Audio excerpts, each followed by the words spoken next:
le dejan un extraño bulto sobre su escritorio. El general lo observa con frialdad.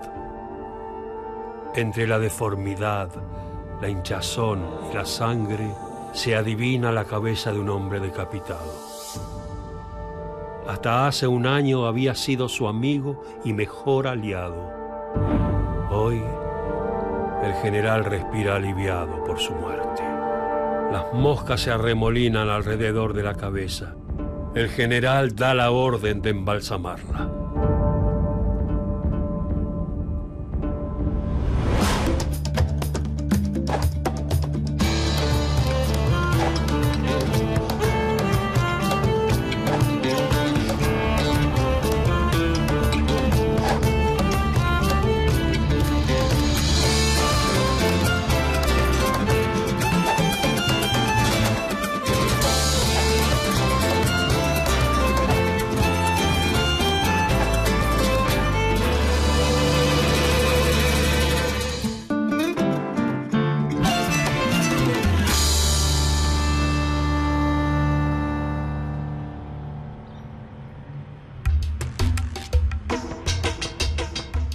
Dos caudillos del litoral.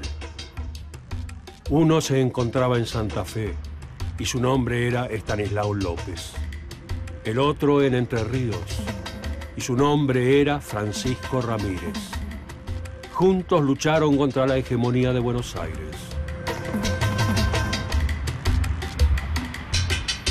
Dos aliados en armas y en pensamiento que terminaron siendo enemigos.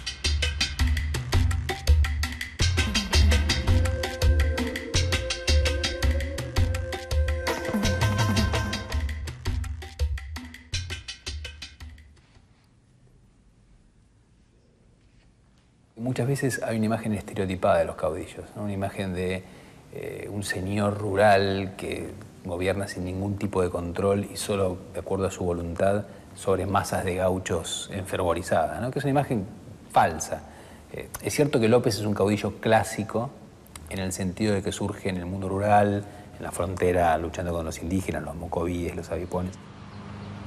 Y al ser una provincia asediada por las guerras, uno necesita un jefe militar para ser el gobernador de una provincia que está asediada por las guerras.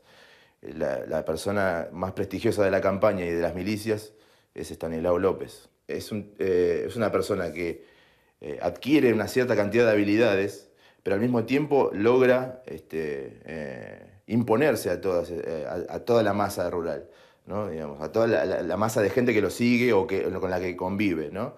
Hasta lograr una admiración, un sentido de admiración. El caudillo logra eso, digamos. Tanto va a ser así que va a ser gobernador de la provincia por 20 años, porque es el hombre necesario para la Junta de Representantes de Santa Fe. No pueden prescindir de él. Estanislao López nació el 22 de noviembre de 1786 en la ciudad de Santa Fe. Hijo natural de Juan Bautista Manuel Roldán y de María Antonia López. Como sus padres no se habían casado, Estanislao no podía heredar ni vincularse con familias importantes. Esto lo llevó a probar suerte en la carrera militar.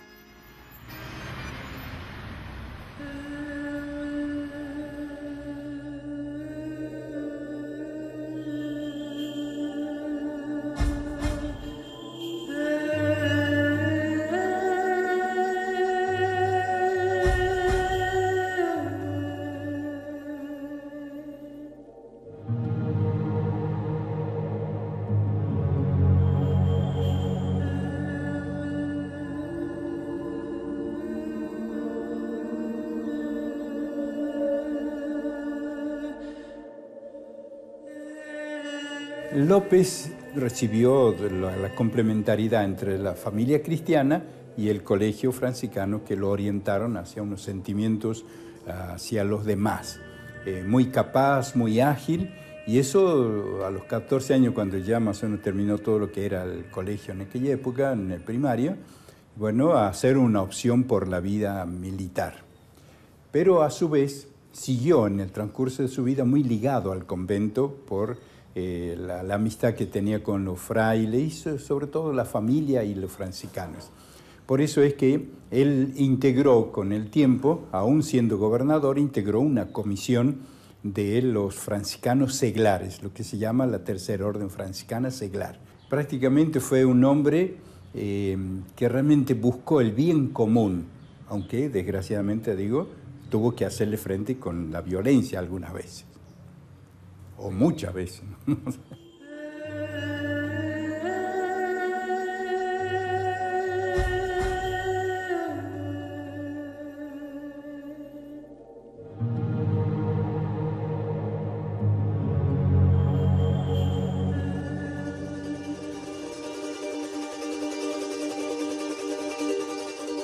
Entre 1804 y 1810 fue soldado en servicio regular de la Compañía de Blandengues, cuerpo destinado a cuidar la frontera. Con la Revolución de Mayo de 1810, López ingresó al ejército revolucionario, participando activamente en las guerras de la independencia contra los realistas, mientras se iba perfilando su carácter combativo y audaz. Sin embargo, en 1811, y después del fracaso de una expedición junto a Belgrano, López fue detenido por los realistas.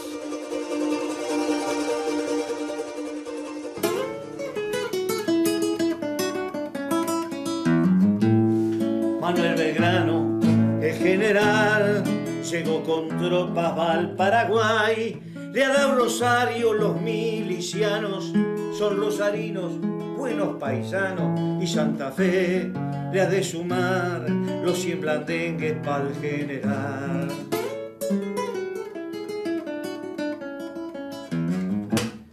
Francisco Aldao, el capitán, le está contando a don Manuel que hay un sargento mejor que él, y Encino López habría de ser ese sargento. ¿Dónde andará? A ese sargento tráiganla acá.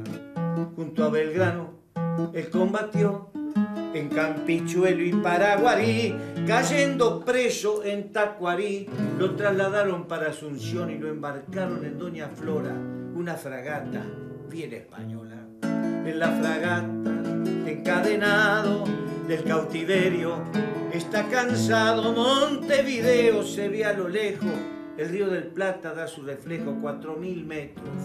Hay que nadar para la costa poder llegar. Surgió una alerta desde estribor, está extrañando su Santa Fe, y aprovechando que no se ve, se tira al agua desde babor. El quillá lo hizo buen nadador, chiflan las balas alrededor. Llegó a la costa y allí rondó, le dio un abrazo y felicitó por ser valiente y decidido. Este sargento es ascendido, ya llega alférez a Santa Fe, con sus blandengues se vuelve a ver.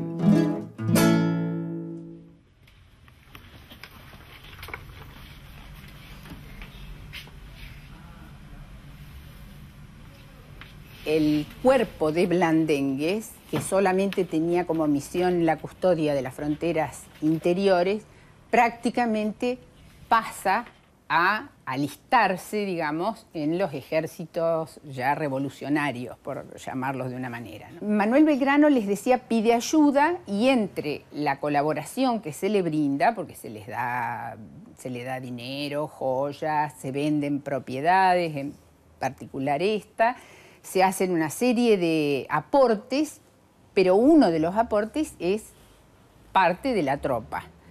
En esa tropa milita Estanislao López, es decir, que él va a participar en la batalla de Tacuarí, y luego de la derrota de Belgrano va a ser tomado prisionero por los españoles y llevado a Montevideo. Desde Montevideo, López se escapa de la fragata Flora, en la cual lo tenían prisionero, y se enlista en las tropas que están sitiando Montevideo, que son tropas ya revolucionarias del Río de la Plata, ¿no? Es una vergüenza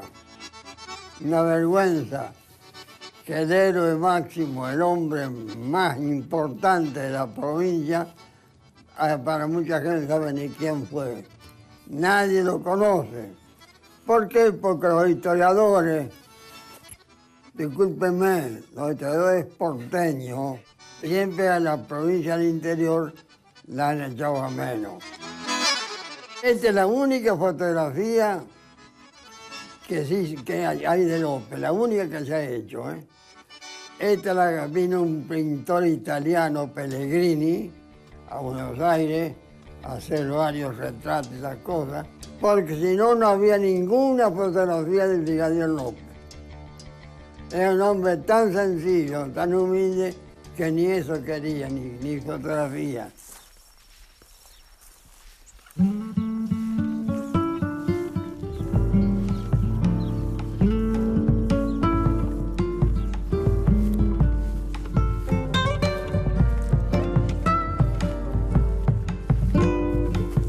Esto es lo que queda de esta estancia. Vamos a pasar por acá.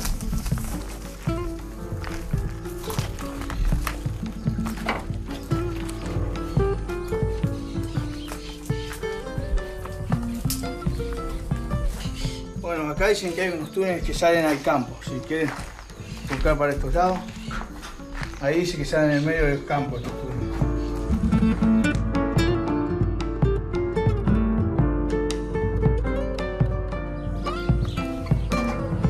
Aquí está otra habitación que va a salir el sótano.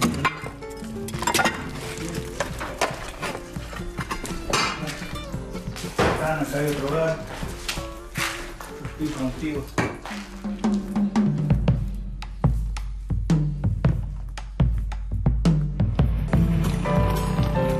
De vuelta en Santa Fe, López continuó participando en la lucha contra los realistas y fue ganando el respeto de sus pares.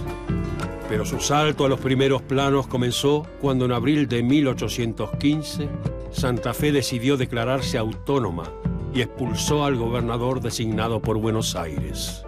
La capital envió un ejército para volver a Santa Fe a la obediencia, pero un movimiento provincial, liderado entre otros por López y apoyado por Artigas, expulsó a los porteños y reafirmó la autonomía. En 1816, López fue elegido comandante de armas de la provincia y un tiempo más tarde entró con sus tropas en la ciudad y se hizo elegir gobernador interino. Buenos Aires envió otro ejército para recuperar la provincia, pero López los derrotó en varios combates sucesivos. Después del éxito, su figura se agigantó y una asamblea provincial terminó con la ilegitimidad de su poder. El 8 de julio de 1819 fue elegido gobernador propietario por unanimidad. Entre las provincias del litoral que se sumaron a la lucha contra Buenos Aires, se encontraba otro joven de gran carácter. El gran aliado era Francisco Ramírez.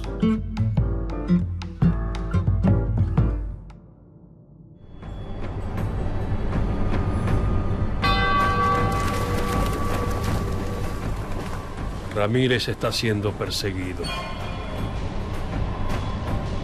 Lo acompaña su amada Delfina y un puñado de hombres. Sabe que sus enemigos están cerca. El viento trae el aroma de la muerte. Muy pronto estará rodeado. No hay tiempo que perder.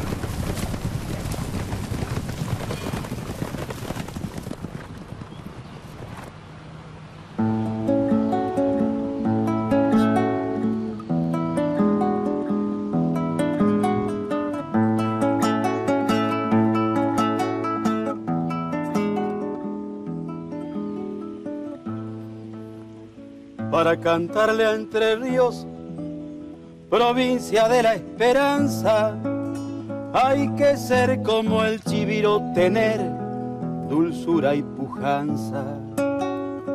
Hay que vibrar de emoción como la verde gramilla y el aire acariciador de la hermosa patria chica. El otro caudillo del litoral, Francisco Pancho Ramírez, nació el 13 de marzo de 1786 en Arroyo de la China, actual Concepción del Uruguay. Fue hijo de un comerciante paraguayo, Gregorio Ramírez, y de Tadea Florentina Jordán, nieta del virrey Bertis. Estos importantes vínculos colocaron a los Ramírez entre los principales vecinos de Arroyo de la China. A los 17 años fue alcalde y a los 24 se plegó a la revolución iniciada en Buenos Aires. Al poco tiempo, el ideal federal de José Artigas lo sedujo y dejó su cargo para ingresar en el movimiento artiguista, en el que participó muchos años. Ramírez surge como figura bastante rápido, ¿no? Es decir, en 1810, cuando es la Revolución de Mayo, llegan las noticias a Entre Ríos y varios de los pueblos se hacen revolucionarios, pero también hay algunos que tienen cierta vinculación con los realistas, sobre todo porque como Montevideo se mantiene leal al Consejo de Regencia español, tiene una flota, porque Montevideo era una base naval, que incursiona por el río Uruguay y por el río Paraná, y a veces hace que los pueblos entrerrianos tengan que pasar de bando. Y ahí es donde surge la figura de Ramírez, que a partir de 1811 empieza a luchar del lado patriota y se vincula muy rápidamente al artiguismo. No hay mucha información sobre cómo se produce esto, pero sabemos que Artigas, cuando se retira del sitio de Montevideo en 1811, pasa a Entre Ríos y ahí establece contactos muy fluidos con los entrerrianos, y a partir entonces del 11, Ramírez es uno de los lugartenientes de Artigas.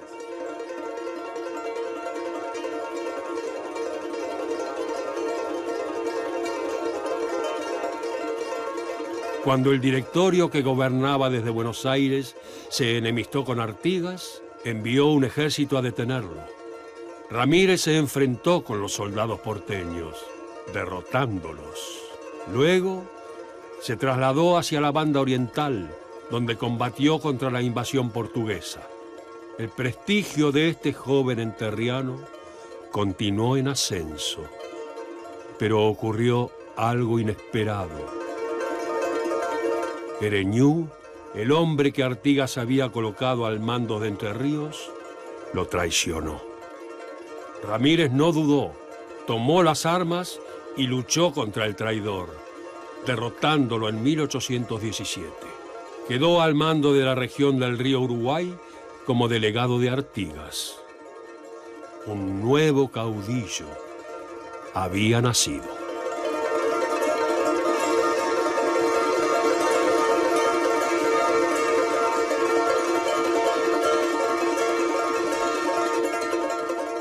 Ramírez es un montonero genial, sería la descripción de Ramírez, ¿no? Un tipo muy recio y un tipo que no retrocede, que siempre va al frente. Además es muy difícil explicar eso, porque es la adhesión que le presta el paisano al caudillo está determinada por una especie de admiración, pero es más que eso, digamos, es más allá de eso, ¿no? Es casi un amor incondicional, diría yo, ¿no? Durante su vida, Francisco Ramírez estuvo acompañado por una mujer. Su nombre era Delfina, y su nombre muy pronto se convertiría en leyenda. Galopando va Ramírez en su caballo estrellero.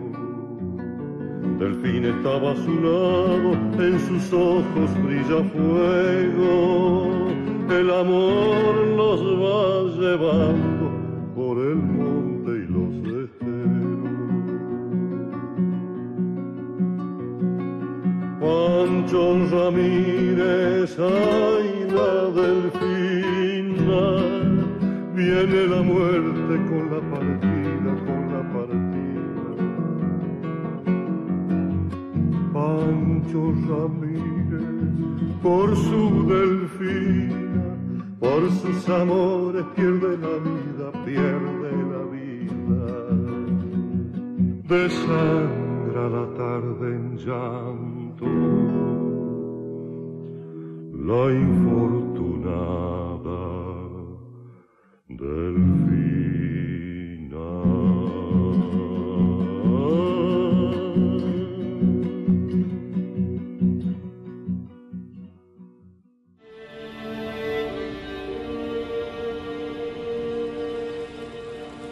Sus hombres han muerto. Ramírez logra escapar de sus enemigos. Pero hay un problema. El caballo de Delfina tropieza. La mujer se desploma sobre la tierra. Los perseguidores la rodean. Sacan sus facones. Quieren divertirse. Ramírez, lleno de furia, da vuelta a su caballo. No abandonará a su amada.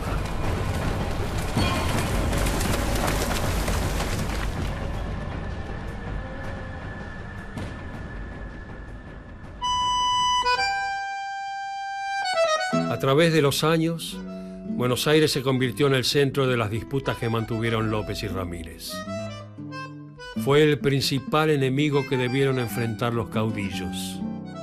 Un adversario complejo, que no dudó en utilizar todos sus recursos para conseguir sus metas.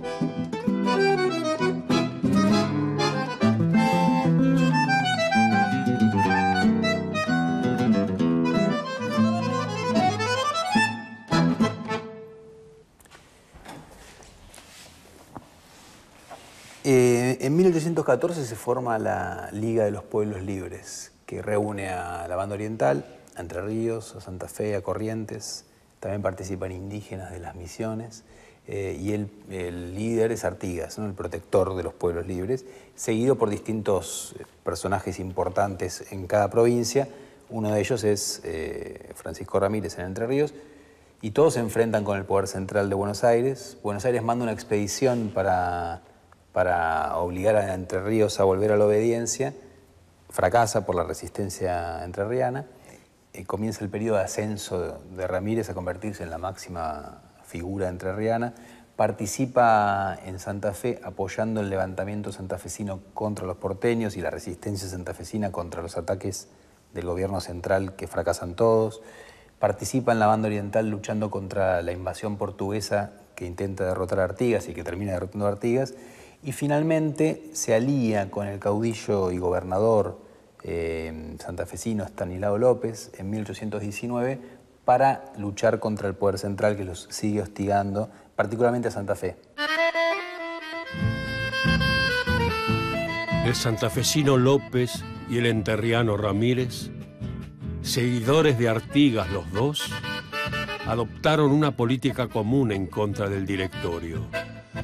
Un régimen que detestaban por su centralismo y su idea de instaurar una monarquía que diera legitimidad a las Provincias Unidas. El largo conflicto entre Buenos Aires y el litoral federal llegó a un momento culminante, cuando López y Ramírez unieron sus fuerzas y avanzaron sobre la capital.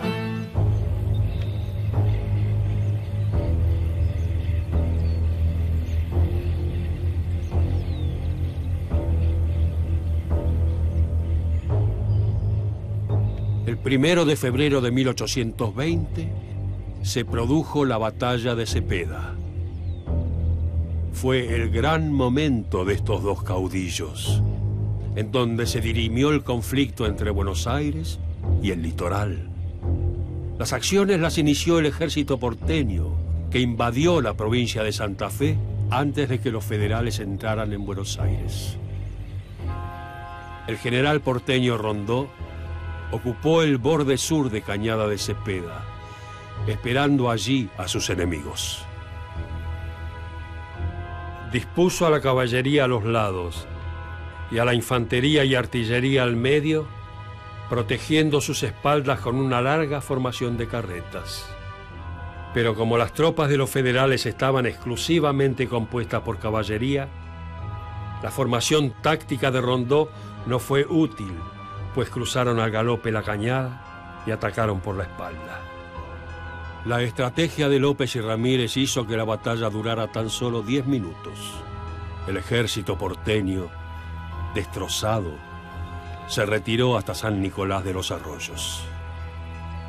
Los litoraleños habían vencido.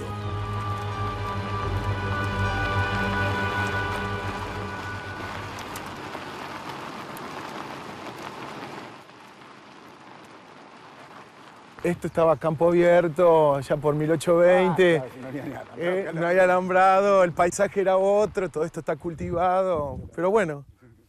¿Y este es el monolito? Este es el punto referente de la batalla de Cepeda de 1820. Uno podría decir que estamos en el epicentro del encuentro de los dos bandos, ¿no? Al norte, Ramírez y López, avanzando sobre nosotros, y atrás de nuestras espaldas Rondeau, ¿no? Es difícil determinar un punto del conflicto exacto, porque en realidad eran batallas de a campo llano. Esto es estamos en plena pampa, ¿no? Húmeda, y se aprovechaban las cañadas como espacio de protección y a su vez de mirada para poder ver. Y el agua para los animales. Y el agua para los animales, claro, para la caballería. Para la caballería y para la propia tropa, ¿no? Claro. Hay que pensar que estamos hablando de 1820, donde no hay un ejército nacional, como lo podemos entender hoy, un ejército organizado por escuelas y por estudios. Entonces eran realmente gauchos, indios, que se sumaban a uno u otro caudillo y a cambio de caballada y alimento jugaban de uno o del otro lado. Una de las batallas más decisivas probablemente de la historia argentina, y lo que hacen es obligar al director a renunciar. Se disuelve el directorio y se disuelve también el Congreso, que era el mismo Congreso que en Tucumán había declarado la independencia en 1816, se había trasladado a Buenos Aires, había sancionado en 1819 una constitución unitaria, centralista, que no fue aceptada por nadie, o sea que nunca se aplicó, y lo que hace la victoria de Cepeda es justamente disolverlo, y con eso se acaba el experimento revolucionario, es decir, un poder central con sede en Buenos Aires, que funcionó durante 10 años, llega a su fin y comienza el periodo de las autonomías provinciales, ¿no? Es decir, y en ese sentido la obra de López y Ramírez es fundamental como momento de cambio crucial en Argentina.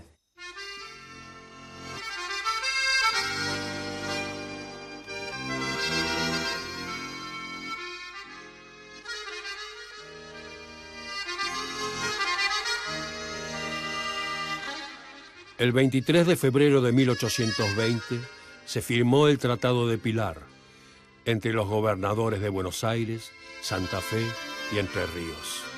Este marcó el fin del directorio y sumió en la oscuridad a José Artigas. López y Ramírez lo dejaron de lado.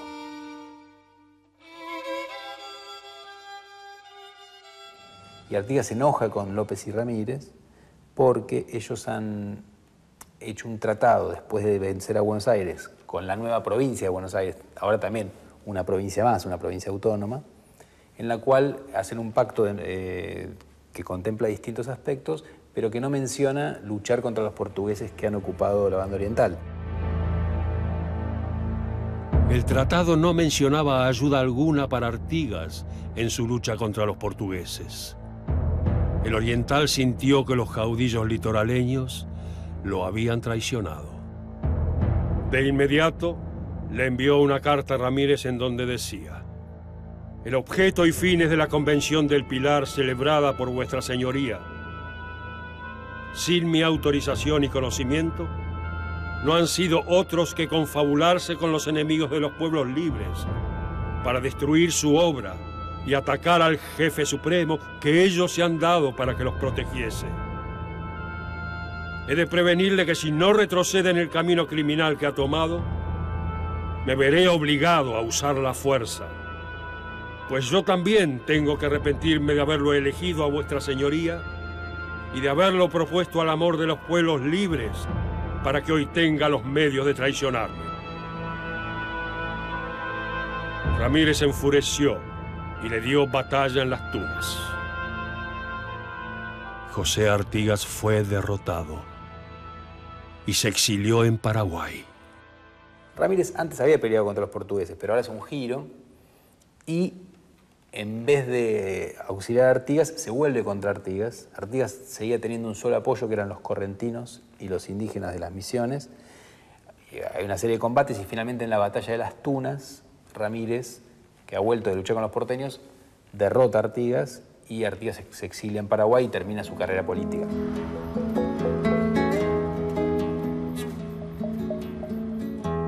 Nos encontramos en este lugar, a la orilla del arroyo Las Tunas, donde en estas inmediaciones se produjo una batalla definitoria entre Francisco Ramírez y las tropas de José Artigas. Y en esta zona se atrincheraron las tropas de Ramírez, ofreciéndole el campo de batalla a Artigas. Es decir, habían elegido el campo de batalla para enfrentar a Artigas, que venía con las intenciones serias de tomar la ciudad de Paraná. 1000 hombres se desplazaron en esta zona de montes, a la orilla del arroyo. Artigas venía con 1300 hombres y acá se produjo este enfrentamiento que fue muy sangriento.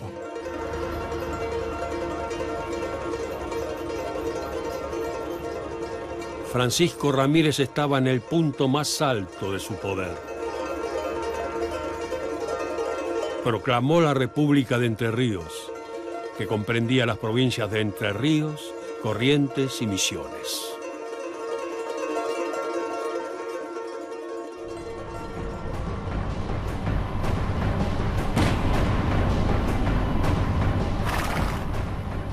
Delfina está a un paso de la muerte. Un súbito relincho la saca del abismo. Las manos de Ramírez la rescatan, la suben al caballo. Delfina cierra los ojos, reza, le agradece al Señor.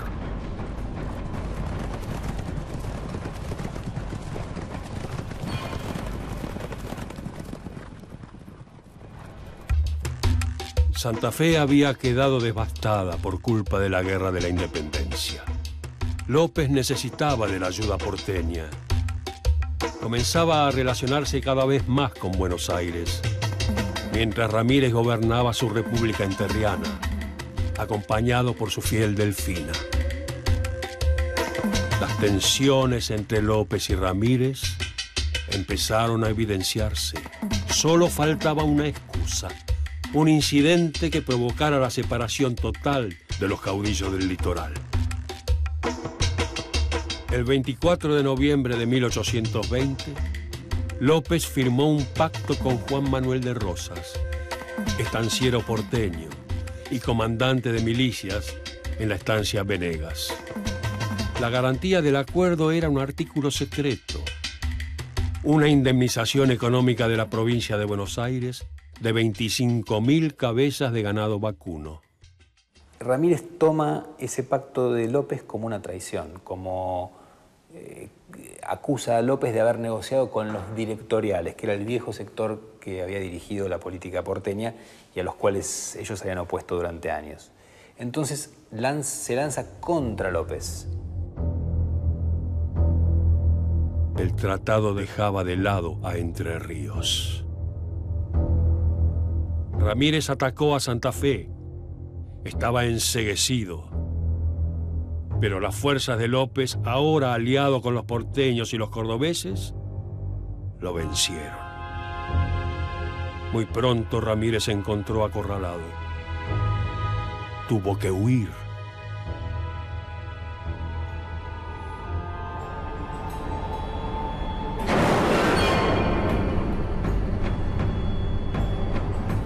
Ramírez y Delfina intentan huir. Sus enemigos preparan sus armas, las arrojan, iracundos. Una de las astas penetra el pecho de Ramírez. Delfina grita. Ramírez cae de su caballo, mientras su amada logra escapar.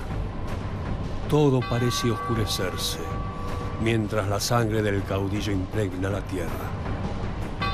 Uno de los enemigos se le acerca. Levanta su espada. Ramírez es decapitado.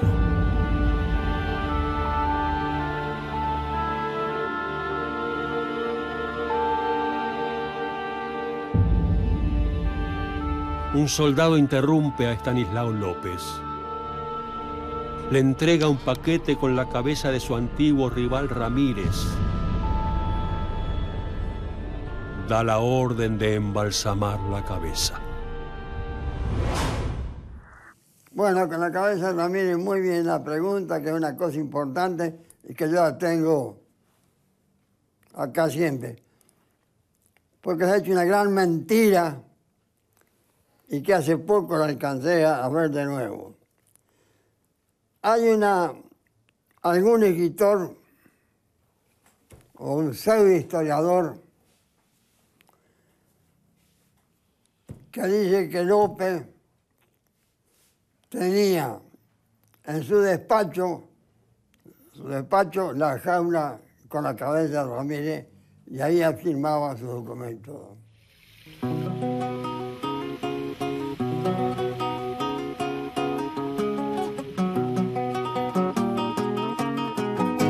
El enemigo inclemente pone a salvo a su Delfina en anca del gran valiente don Anacleto Medina.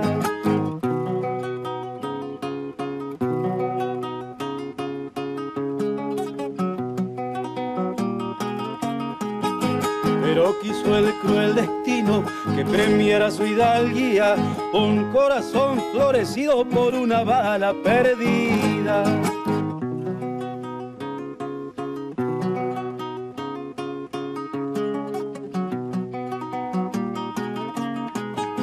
Atardecer en Río Seco, Poncho Punzo ensangrentado y un apagarse los sueños del bravo gaucho entrerriano.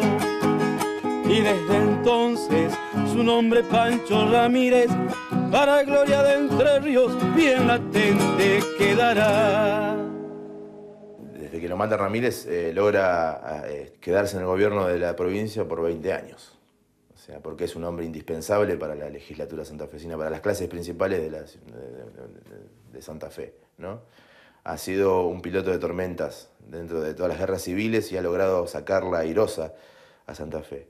Ha derrotado a las numerosas incursiones que han hecho directoriales y de entrerrianos sobre la provincia, inclusive con desventaja, ¿no? Por eso la provincia de Santa Fe, en su escudo, dice provincia invencible de Santa Fe. Entonces ese es el prestigio que tiene López y como hombre indispensable de gobierno para una provincia que ya, como habíamos dicho, está siempre en una posición geoestratégica difícil, ¿no? En las décadas del 20 y el 30, con Artigas exiliado y Ramírez muerto, López será el gran patriarca del federalismo rioplatense.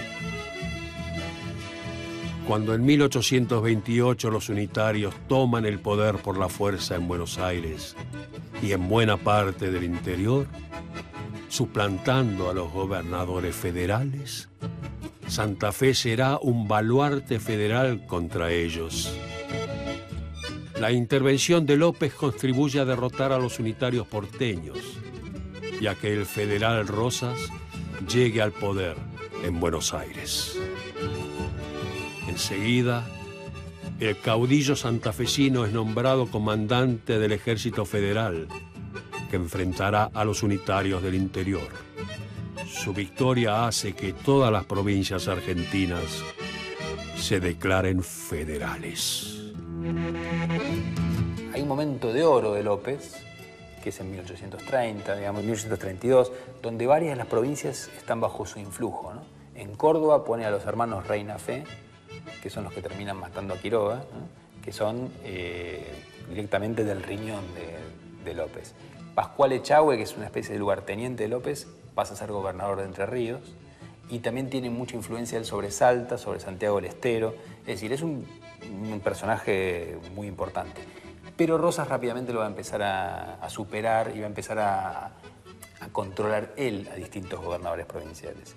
Y recién al final de su vida, en 1838, López parece querer volver o animarse otra vez con Buenos Aires, cuando el bloqueo francés contra Rosas se impone y López le expresa al gobernador porteño su descontento con cómo está manejando la política internacional, que era algo que solo podía hacer Buenos Aires, ¿no? Jamás negaré mis principios. Seré uno de los primeros que clamaré por la formación de una autoridad nacional que dé al fin al país la organización nacional que tanto reclaman sus verdaderos intereses. Pero cuando parece que López vuelve a levantar cabeza, es el momento en el que muere, ¿no? Muere de tuberculosis y se acaba una carrera política muy larga y que es clave dentro de la historia del federalismo de nuestro país. En esta sala, que hace referencia a la época de Brigadier López, unitarios y federales, algunos objetos que pertenecieron al brigadier. En la parte central de la vitrina tenemos pechera, puños y cinto, que usó él en alguna fiesta de gala, una imagen de la esposa de López, algunas joyas que le pertenecieron a doña Josefa Rodríguez del Fresno, y por este lado tenemos estos objetos también vedette del museo, que son una cigarrera y un pastillero, regalos de Rosas a López, que por ahí pueden ver alguna leyenda, el brigadier Juan Manuel de Rosas, doña Encarnación Escurra, vivan los federales, mueran los salvajes unitarios, que eran leyendas de la época. Y por último, tenemos la libreta de familia, donde figuran los nacimientos de los hijos de López. ¿Sí? Está un poco deteriorada. Estamos hablando de 1830, 1840. Justamente acá, como hermano terciario, se le dio este lugar, no un altar, pero sí un reconocimiento muy cercano en nuestra querida iglesia, y sus restos, sus cenizas, junto con la familia, está su esposa, los dos hijos, y es prácticamente el conservar todo lo que hace la parte temporal, como también la trascendencia de saber que ha sido un hombre que realmente cumplió con su misión, tanto en lo civil como en lo religioso. Y este es el mensaje que le manda Juan Manuel de Rosas cuando él muere, ¿no? Con la expresión típica de aquella época, y hace una descripción de lo glorioso y de lo que él ha hecho por la provincia. Y el día 15 de junio de 1838, bueno, allí él puso final a su vida. Por la calle que hoy lleva el nombre del general López va el cortejo fúnebre. Lo encabeza Galisteo de Rodríguez y lo cierra su corcel de guerra, el Bayo Cabos Negro, con las riendas atadas sobre la cruz. Van siguiendo al féretro del hombre que lo llevó a todas las batallas para que esta sea la provincia invencible de Santa Fe. Doblan las campanas porque ha muerto López, doblan las campanas en mi Santa Fe. Siririceros templados en cientos de batallas esconden bajo el poncho en esa tarde fría de junio una lágrima. Van siguiendo al pobrecito. Héroes de la talla, soldados de la patria de la talla de Dorrego, Lavalle, Solerva, Alcárcer, Díaz Vélez, Viamonte, conocieron de su brazo y su tacuara. Ninguno de ellos pudo vencer a López. Estanislao López luchó toda su vida para conseguir la autonomía santafesina ante la capital.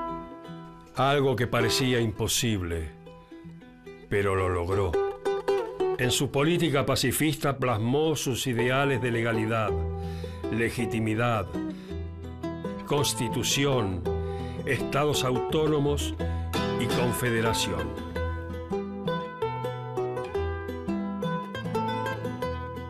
Francisco Pancho Ramírez también fue un convencido de la necesidad de organizar el territorio. Creó escuelas, sancionó la enseñanza obligatoria, montó las bases de una administración pública. Dos líderes que supieron hacer de la Montonera un estilo de guerra que les permitió proteger el litoral de los intereses de Buenos Aires, dejando su marca en la historia del pueblo argentino.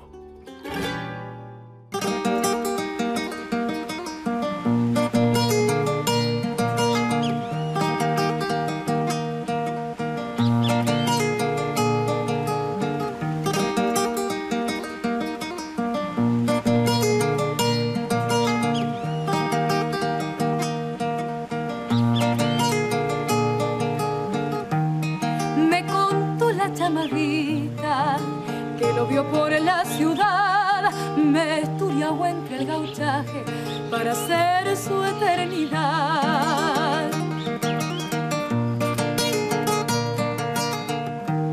Chamarrita, chamarrita, chamarrita federal, cuando soñando mateaban Matraca y López Jordán, chamarrita terruñera, Hernández nos dio el cantar y mucho más un destino rumbo del ser nacional. Y mucho más un destino rumbo del ser nacional.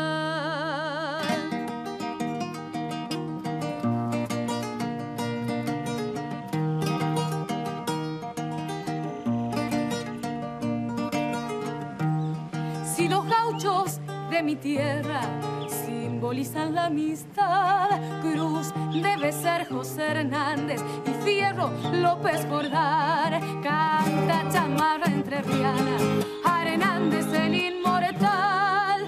Martín Fierro es todo patria, gaucho, pueblo, libertad.